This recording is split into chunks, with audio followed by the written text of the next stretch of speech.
Ya, mungkin ada tanggapan dari Bawaslu, silakan Bu Ketua. Begini, Pak Ketua dan juga rekan Bawaslu Jeneponto, kalau ada yang belum clear, walaupun itu sudah tidak ditanyakan di tingkat kabupaten, maka hak saksi juga mempertanyakan itu. Karena itu tadi bahwa penting juga untuk memastikan data-data ini betul-betul sudah clear. Nah, tinggal pembuktian otentiknya saja. Kita juga sebenarnya pengen mengetahui, itu dari Bawaslu ya, alasan teman-teman KPU Jeneponto tidak menindaklanjuti PSU yang telah direkom oleh Bawaslu Jeneponto. Ada 8 ditambah 5 ya, terakhir Turatea, ada 8 TPS, satu-satu dijelaskan. Saya mau nanya soal Kelara dulu. Kelara di TPS Selipa, Kecamatan Kelara, Tolok Barat, TPS 5 itu ada didorong PSU.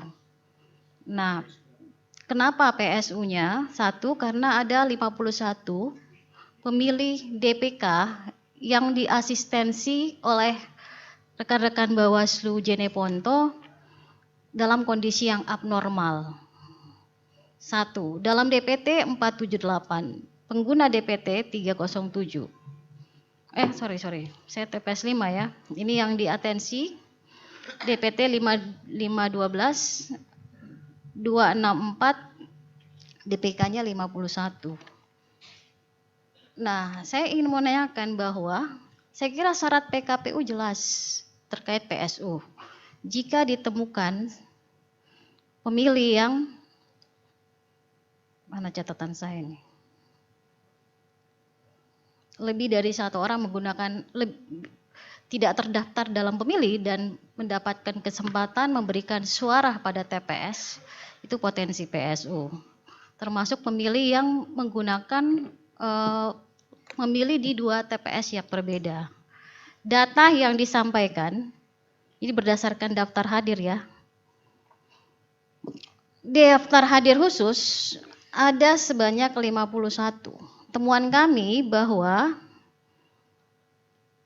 sebagian pemilih itu sudah masuk ke dalam DPT dan DPK.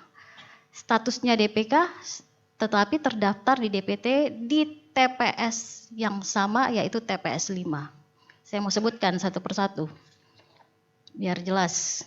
Atas nama Heri, Uding, Yandri, Raja, Rosmina, Haji Rahim, Haji Soda, Baharudin. Ini ada hitungan kita ada sekitar 20-an lebih. Lalu ada pemilih 1 orang yang memilih di TPS yang sama, yaitu di TPS 2 TPS yang berbeda, TPS 5 di Kelara dan TPS 4 di Kelurahan Paitana, Turatea. Ada pemilih yang juga statusnya DPT dan juga dicatat dalam DPK, itu 2 orang. Haji Cora, cek di nomor DPT daftar hadirnya DPT, dia di nomor 163 dan itu ditandatangani. Lalu dia juga bertanda tangan di DPK. Yang kedua adalah pemilih atas nama Udin. Cek di nomornya, di nomor 503. Dia juga terdaftar di DPK. Lalu ini yang dianggap tidak PSU. Saya mau tanya, pemilih daftar yang kita terima di sini, pemilih DPK itu beberapa kecamatan cukup tinggi nilainya. Di Bangkala 415, Tamalatea 366, Binamu 388, Kelara 352. Untuk Kecamatan Kelara, Desa Tolok Barat hampir semua jumlah pemilih DPK-nya cukup tinggi. TPS 1 ada DPK-nya sebanyak 19. Setelah kami asistensi, pemilih ini juga terdaftar dalam DPT di TPS yang sama.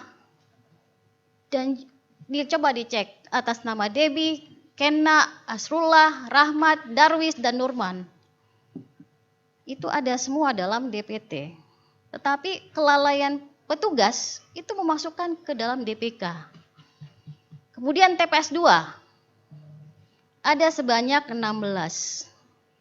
TPS 3 ada sebanyak 14 DPK-nya. Beberapa di antaranya terdaftar dalam DPT tempat lain.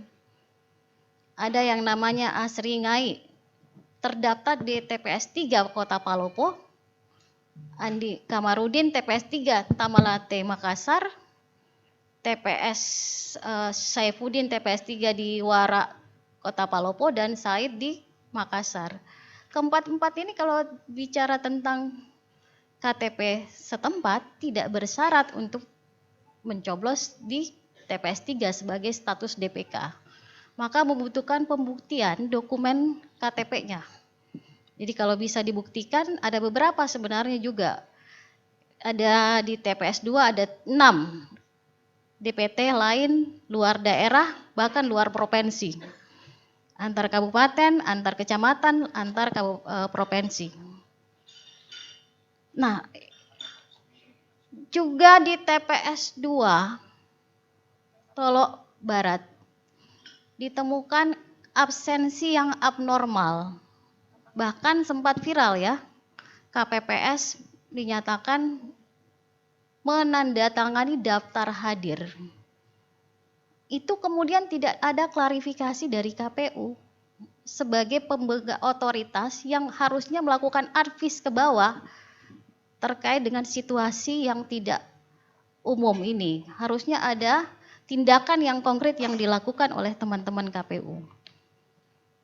Kemudian soal daerah Kecamatan Bangkala 415 DPK-nya.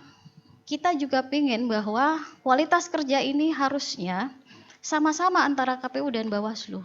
Tetapi informasi yang kami terima dari penyelenggara di tingkat bawah, di Kecamatan Bangkala ini hak akses kami tidak ada, tidak diberikan ruang. Padahal jelas ya, di PKPU 17 bahkan keputusan 1774 itu jelas. Ketika tidak diberikan dokumen hard copy, maka salinan elektroniknya diberikan kepada, saya baca dulu. Jadi kalau kita tidak dapat hard copy-nya, maka dokumen elektroniknya bisa diberikan.